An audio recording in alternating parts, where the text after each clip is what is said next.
Let's be real. Before we can dive into a full-on deep clean, we need to deal with all this clutter first. Because scrubbing floors and dusting shelves is great and all, but if your space is cluttered, you're just cleaning around the chaos. You're not actually getting rid of it. Spring cleaning is all about starting fresh, but before we break out the mops and magic erasers, we need to set the stage. In today's video, we're tackling the pre-clean, decluttering, tidying up, and getting things in order so that when it's time to deep clean, we can actually see the surfaces we're working with. Trust me, this step will make your deep clean so much easier. My house was especially messy this time because we had just come back from vacation. We took the kids up to the mountains because we live in Florida, and for spring break, we like to go somewhere cold. I usually like to clean my house before we leave, but time got away from me, and the chaos of packing and getting everybody out of the door in time, just time got away from me, and I left the house really messy. Also, when we came back, we were exhausted because we had been traveling all day and we had a really adventure-packed spring break. So we just kind of dumped everything and waited. I waited like over a day to clean, and it was such a mess. But I knew spring was coming up and I needed to do my seasonal cleaning. So I needed to go ahead and get everything decluttered and just picked up and put away from the last couple weeks of just being a hot mess. There is a lot of reasons why you should be decluttering before you're deep cleaning your space. Number one, you're not just cleaning around clutter. If your surfaces are cluttered and random items, dusting and wiping and scrubbing, all that stuff becomes way harder. Decluttering clears the way so you can actually clean instead of just moving things around. It saves you time. Trying to deep clean a cluttered space means double the work. You're tidying and cleaning at the same time. By separating the two, it makes both tasks faster and more efficient. You'll be more satisfied in the end. There's nothing worse than spending hours scrubbing your floors only to look around and see that your space is still messy. Decluttering first gives you that fresh and put together feeling that makes deep cleaning worth it. Also, you might find hidden messes. Clutter often hides all the dust and dirt and even forgotten spills that might be behind your couch. I'm not speaking from experience or anything. Maybe I am, but clearing it out first lets you tackle those hidden spots that need a little extra attention.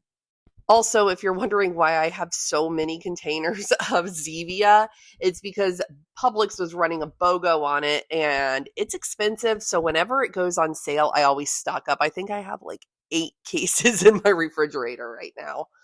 My kindergartner just started to read books, so we have a pile of books in every single room, and he's so excited. It's such a cool thing to see your kids grow up and do new things. It's also kind of heartbreaking. It's such a weird part of parenthood.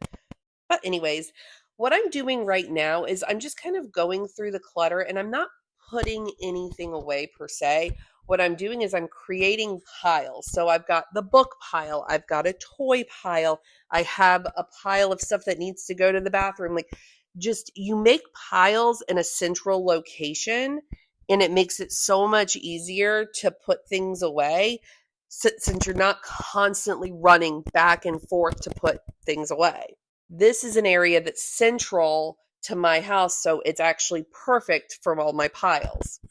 Has anybody else been really sick this season?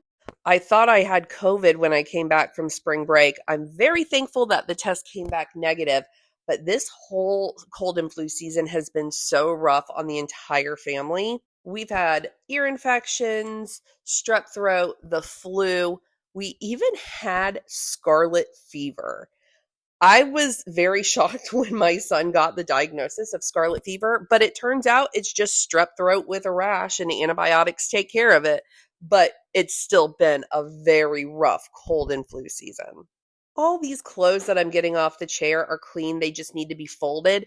And I'm not dealing with that right now. What I'll do is I'll probably later on in the day go ahead and watch some TV, sit down, and fold my laundry. When I'm trying to declutter, I'm not doing tasks like folding laundry. I'll just put it in a basket and put it somewhere else. I also get my youngest son dressed down in the family room before school right after he eats. So I keep dirty clothes behind the chair that you see me throwing dirty clothes behind. That's it just works for us, and it keeps all of his clothes down here. I know it might be kind of weird to keep dirty clothes in the living room, but that's where he gets dressed. I also keep all of his clothes in a little stand down in the family room. I swear, trash just accumulates everywhere. I don't understand what my kids do, but when I'm trying to tidy up, I make piles once again, even though my main pile is on the kitchen counter. While I'm down here, I'm still making piles that I'm just kind of moving towards the direction that they're supposed to go. Like the dirty clothes, I'm making a pile of dirty clothes, the bathroom, the kitchen stuff, I'm putting it on the ottoman. And when I get to the ottoman, I'll move it closer to the kitchen counter. And it's not about putting stuff away, it's about moving stuff towards the direction that it belongs. And the more you do that, it'll eventually end up there. I've also been researching some cord covers because these cords are going to kill me. All the cords in the corner by the couch. I know I've mentioned this before, but I feel like cords can make your place look so messy. And right now, my method is just kind of shove it in the corner and hope no one notices. But I've been doing some research on Amazon, and that's a video that I want to make about hiding your cords, because I feel it can make the place look so much better when you hide the cords. And I feel like I need a better method other than just shoving it behind the couch. Another thing that I've talked about wanting to do is testing out that Bissell little green machine on my ottoman. You can't really tell from the video, but this ottoman is filthy. Like, it looks a little dirty in the video, but it is filthy in real life. I got the little green machine because I've got a couple other things I want to test it out on, but the ottoman is definitely the one that needs the most work. So I'm going to be working on that in the next couple weeks. If you have anything else you want to see from me, let me know down in the comments and I can do some research on it. And if you like this kind of content, don't forget to like and subscribe. I make lots of cleaning videos. I'm looking at some organization tips and tricks and hacks, and maybe just some life hacks. I've got lots of ideas. Does anyone else have kids that are obsessed with stuffed animals? I swear my youngest two, even my older kids, have stuffies. Like, they all love stuffies. And you know those claw games that you can put money in and you win a prize? My kids, I feel like, are exceptionally good at that.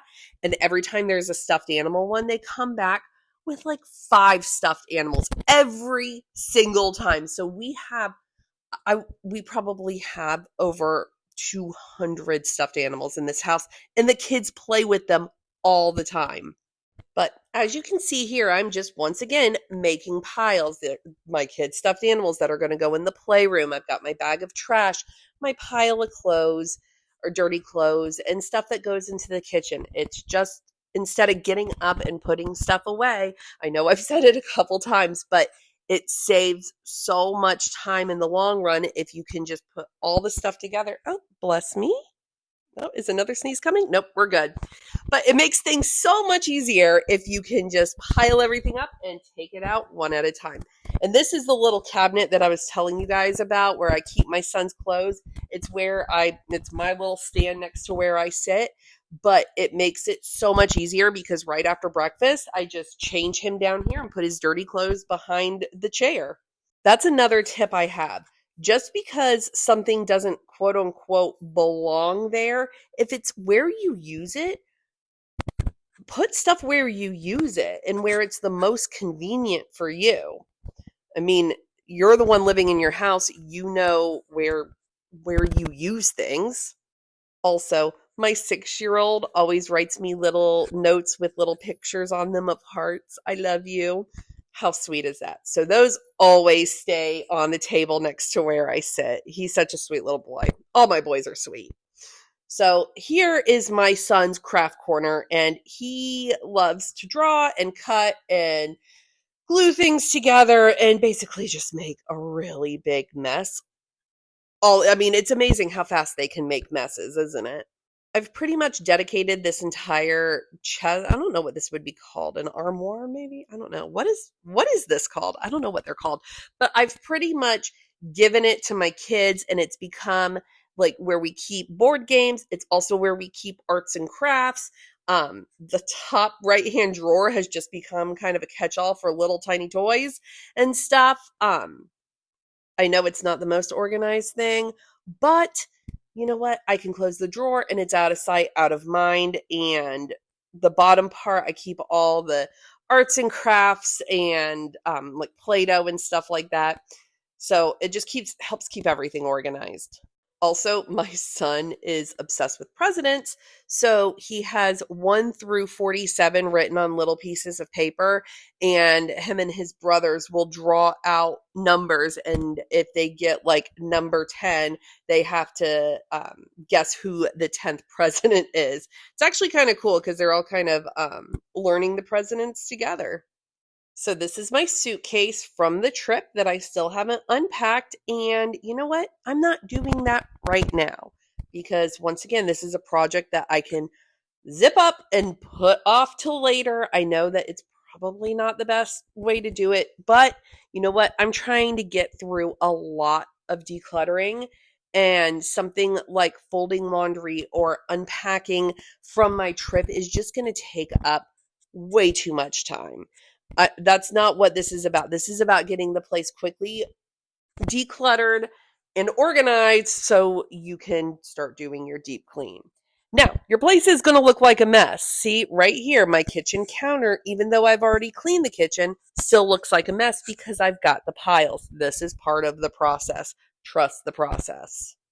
Now I'm just organizing the million stuffed animals we won on this trip because we went to a restaurant that had one of those claw machines. So we had, a million stuffed animals that we came back with our other stuffed animals. Of course, we have our big Bucky. Does anybody else love Buckies as much as we do? Oh my goodness, my kids think that it's like Disney World at Bucky's. But, it is a really cool place. And I have to say, I am loving the new playroom organization. It's working so well. We've had it for about a month now. The bins, those clear bins are amazing, and it's working so well for our needs. And I'm just so, like I said, so happy with how it turned out. I did a video on that a little while back. I'll go ahead and link that below because it was such a satisfying makeover. And I cannot say enough good things about the playroom. It's literally my favorite spot in the whole house now. It's also so easy to clean up because I know exactly where everything goes. Like I said, I cannot say enough good things about it. Okay, well, we're coming to the end of this cleaning video. Next week, I will have that deep clean video out for you guys. And don't forget, if you like this kind of content, don't forget to like and subscribe. Thanks, guys, and I will see you guys in the next one. Bye.